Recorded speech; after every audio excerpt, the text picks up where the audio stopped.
वसुंधरा दिनी मनपाच्या वतीने वृक्षाची लागवड करून हरित उपक्रमास केलेली सुरुवात ही पर्यावरणाला मदत करणारी ठरणार असल्याचे मनोगत महापौर हिमगौरी आहेर अडके यांनी व्यक्त केले।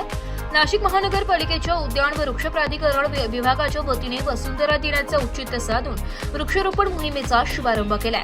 या शुभारंभाप्रसंगी बोलताना महापौर हिमगौरी आहेर अडके यांनी सांगितले की नाशिक शहरात उद्यान व वृक्ष प्राधिकरण विभागाने वृक्षाची लागवड हा हाती घेतलेले उपक्रम पर्यावरणाचा समतोल राखण्यास मदत करणारा ठरणार आहे। लागवड केलेल्या वृक्षांचे संवर्धन व संगोपन योग्य रीतीने होईल याची दक्षता आपण सर्वांनी घेऊन हरित नाशिकचा संकल्प करू असे सांगितले।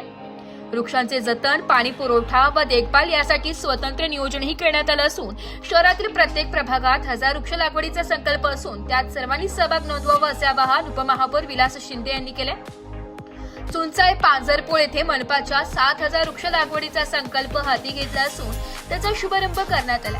यावेळी कार्यक्रमास उपमहापौर विलास शिंदे, स्थायी समिती सभापती मच्छिंद्र सानप, अतिरिक्त आयुक्त अमित रंजन, नगरसेवक सुरेश पाटील, निवृत्ती इंगोले, किरण राजवाडे, नितीन तातीर, नगरसेविका किरण गामणे, उद्यान अधीक्षक विवेक भदाणी, विभागीय अधिकारी नानासाहेब साळवे, उद्यान निरीक्षक प्रशांत परब, संजय गायकवाड, संतोष पाटील, दत्तू शिरसाट, उदय जोशी, बबन निवेकर, जिंबाऊ शिरसाट आदींसह मनपा पदाधिकारी, अधिकारी, नागरिक मोठ्या संख्येने उपस्थित होते। मान्यवरांच्या हस्ते वृक्षारोपण करून पर्यावरण संवर्धनाचा संदेश देण्यात आला। नाशिक महानगरपालिकेच्या वतीने पांजरपोळ परिसरात एकूण 450 खड्डे आधीच खोदून तयार करण्यात आले होते। वसुंधरा दिनाच्या निमित्ताने या खड्ड्यांमध्ये वृक्षारोपण करून उपक्रमाला प्रत्यक्ष प्रारंभ करण्यात आला। ब्युरो रिपोर्ट, नाशिक लोकशाही न्यूज, नाशिक।